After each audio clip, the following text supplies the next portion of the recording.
Assalamualaikum. Today my lecture is on application of UV.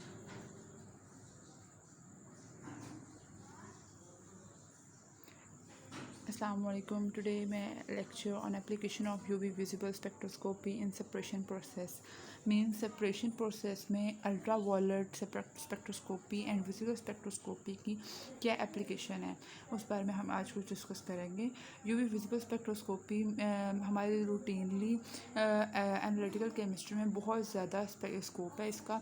Qualitative और quantitative determination के लिए of analytes it have a wide range application. For example transition metals की separation के लिए और analysis के लिए, हाईली कंजुगेटेड ऑर्गेनिक कंपाउंड की एनालिसिस सेपरेशन के लिए, मॉलिक्यूल्स की सेपरेशन के लिए और डिफरेंट तरह के एलिमेंट्स ट्रांजिशन एलिमेंट्स की सेपरेशन के लिए इसकी बहुत ज़्यादा वाइड रेंज एप्लीकेशन है। और आइडेंटिफिकेशन और सेपरेशन ऑफ मॉलिक्यूल्स के लिए भी इसकी बहुत ज़्यादा एप्लीकेशन है। ठीक है, और मोस्टली ये जो है ट्रांजिशन मेटल्स आयंस को ही सेपरेट करता है। नेक्स्ट है फर्स्ट हमारी application differentiation between copper sulphate and ammoniacal copper sulphate. Means copper sulphate या अमोनिकल कॉपर सल्फेट और इस तरह के डिफरेंट सॉल्यूशंस को सेपरेट करने के लिए या इनके दरमियान डिफ्रेंशिएट करने के लिए यूवी स्पेक्ट्रोस्कोपी और विजिबल स्पेक्ट्रोस्कोपी किस तरह हेल्पफुल रहती है। फॉर एग्जांपल हमारे पास एक सोल्यूशन है कॉपर सल्फेट का और अमोनिकल कॉपर सल्फेट का, उसमें हमने कॉपर सल्फेट को सेपरेट करना है। तो अल्ट्रावायलेट स्पेक्ट्रोस्कोपी, जैसे मैंने पहले बताया था कि ट्रांजिशन मेटल्स को ज़्यादातर सेपरेट करने में बहुत ज़्यादा हेल्पफुल होती है। तो डिफरेंट तरह के जो ट्रांजिशन मेटल्स आयंस हैं ना वो कलर कंपाउंड देते हैं, मतलब कलर्स प्रोवाइड करते हैं हमें। जब कलर प्रोवाइड करते हैं जब उनके वो बहुत ज़्यादा अल्ट्रावायलेट रेज को अब्सॉर्ब कर लेते हैं। फॉर एग्जांपल हमारे पास कॉपर सल्फेट और अमोनिकल कॉपर सल्फेट का एक सोल्यूशन है। ज़्यादातर ट्रांजिशन मेटल्स जो है ना कलर मैंने आपको बताया जैसे कलर्स जो है ना अब्जॉर्ब करती हैं, रेडिएशन अब्जॉर्ब करती हैं और कलर प्रोवाइड करती हैं और उससे हम उसको डिफ्रेंशिएट कर लेते हैं, सेपरेट कर लेते हैं। तो हमारे पास कॉपर सल्फेट और अमोनिकल कॉपर सल्फेट है, उसको हमने सेपरेट करना है। तो कॉपर सल्फेट डाइल्यूट सोल्यूशन के अंदर लाइट ब्लू कलर देता है और अमोनिया ऐड करने से ये बहुत ज़्यादा कूलर इंटेंस कूलर रिएक्ट करता है और चेंज करता है वेवलेंथ को। ठीक है, अब्जॉर्प्शन की वेवलेंथ को। तो इस तरह से हम इसको इसकी वेवलेंथ की बेसिस पर सेपरेट कर सकते हैं। कॉपर सल्फेट को और अमोनियल कॉपर सल्फेट को इजीली हम सेपरेट करते हैं इनकी डिफरेंट वेवलेंथ की बेस पर, क्योंकि अकेला जो कॉपर सल्फेट है वो लाइट ब्लू कलर देता है डाइल्यूट सोल्यूशन के अंदर और अमोनिया ऐड करने की उसकी वेवलेंथ चेंज हो जाती है और डिफरेंट कलर शो करता है। तो हम इसको ईजिली सेपरेट कर सकते हैं। Separation between different concentration of same और डिफरेंट सब्सटेंसेस। मीन आप सेम और डिफरेंट सब्सटेंसेस को किस तरह से सेपरेट कर सकते हो।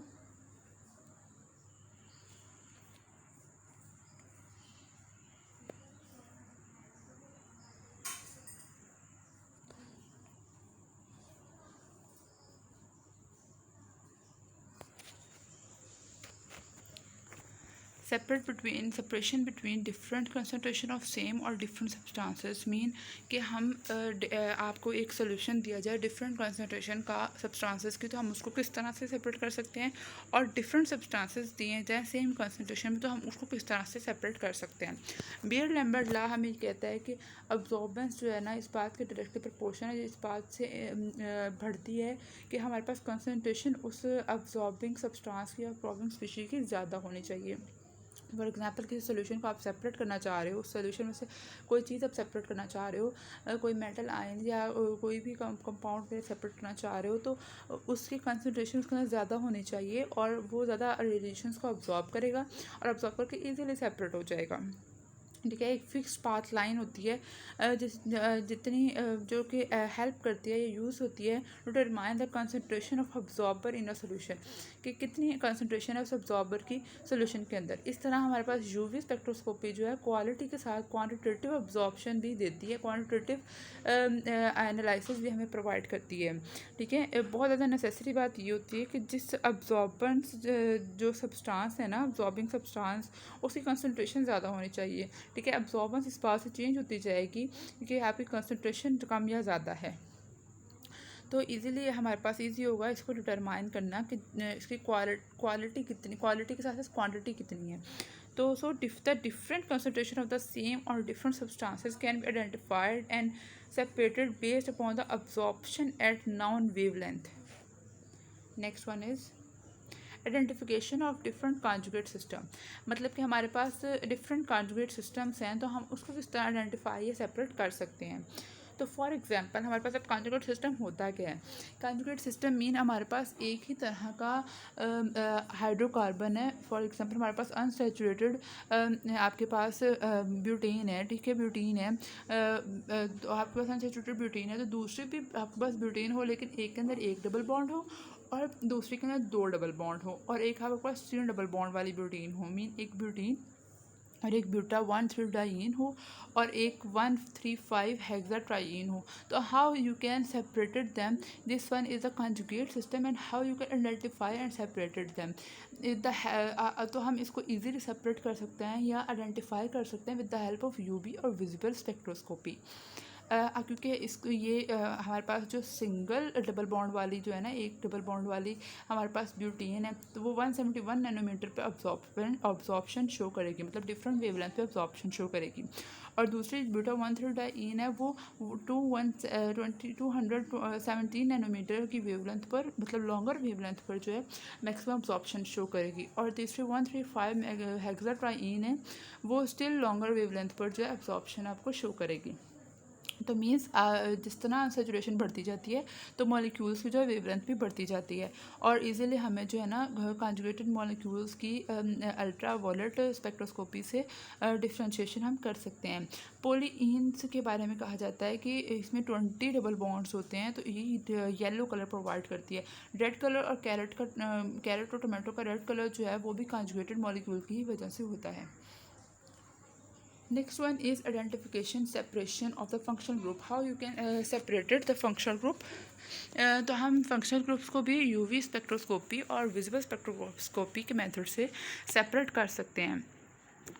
बस इन फंक्शनल ग्रुप्स में थोड़ा सा डिफरेंट, जो इन फंक्शनल ग्रुप में डिफरेंस होता है, इनकी इंडक्टिविटी, इनकी रेजोनेंस का इफेक्ट डिफरेंट होता है। इन रेजोनेंस और इंडक्टिविटी के इफेक्ट से हम ये फ़ायदा उठा सकते हैं, इनके डिफरेंस होने की वजह से हम इन फंक्शनल ग्रुप को यूवी स्पेक्ट्रोस्कोपी में आराम से जो है ना सेपरेट कर सकते हैं, बिकॉज इनकी इंडक्टिव इफेक्ट और रेजोनेंस इफेक्ट चेंज होने की वजह से ये अपना एनर्जी लेवल जो है ग्राउंड स्टेट से एक्साइटेड स्टेट में जाने के लिए डिफरेंट तरह से शो करते हैं।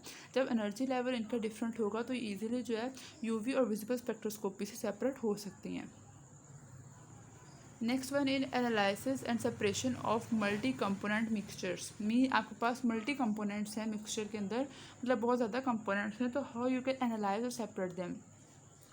तो it is relatively rare to find a practical problem in which we have a mixture of to be analyzed with only one component which absorb radiation। हमारे पास ऐसा नहीं हमेशा होता है, ये बहुत रेयर काम होता है कि आपके पास सिर्फ एक कंपोनेंट हो जिसको आपने एनालाइज करना हो।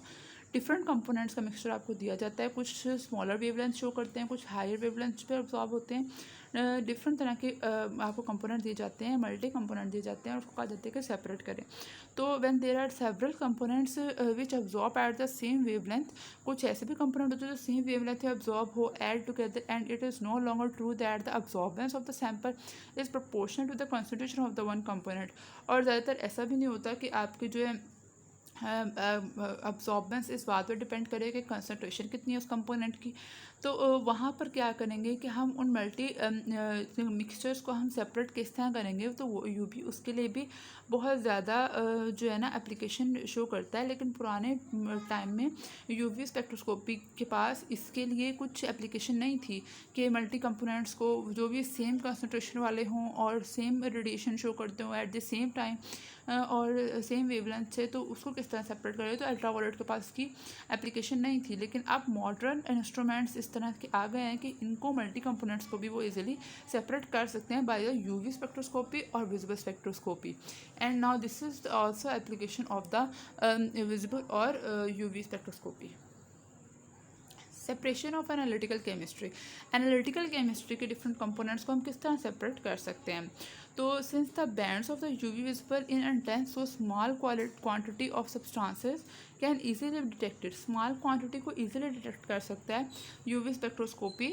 और फॉर एग्जांपल हमारे पास बेंजीन या को हमें सेपरेट करना है साइक्लोहेक्सेन में से, तो हम उसको फॉर एग्ज़ाम्पल हमारे पास बेंजीन है, साइक्लोहेक्सेन, तो हम उसको इजीली सेपरेट कर सकते हैं, ठीक है, बाय स्पेक्ट्रोस्कोपिक टेक्निक्स के ज़रिए, ठीक है। बेंजीन के पास स्ट्रॉन्ग लाइट एब्जॉर्प्शन होती है नियर 180 नैनोमीटर, तो हम और इसके वीकर एब्जॉर्प्शन है 200 नैनोमीटर। अगर ज़्यादा एब्जॉर्प्शन शो करें तो 200 पे भी चला जाता है, और ज़्यादा उससे ज़्यादा वीकर एब्जॉर्प्शन शो करें तो 254 नैनोमीटर पर शो करता है।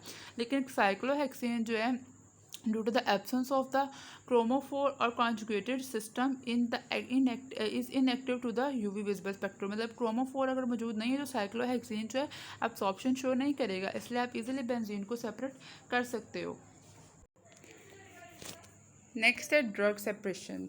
अब ड्रग को किस तरह से हम सेपरेट कर सकते हैं, बाय द यूवी और विजिबल स्पेक्ट्रोस्कोपी, ठीक है। बहुत सारे ड्रग्स इस तरह के होता है जिसमें से हमें पॉइजन को या इस तरह को कोई भी चीज़ को हमें सेपरेट करना होता है, तो हम इसको डिफरेंट अब्जॉर्बेंस पे जाकर, उनकी डिफरेंट अब्जॉर्बेंस कोई ना कोई तो होगी यूवी विजिबल स्पेक्ट्रोस्कोपी के अंदर, तो उन अब्जॉर्बेंस पे जाके हम ड्रग्स को भी इजीली सेपरेट कर सकते हैं। तो there are the many wide range applications of UV visible spectroscopy in the separation processes.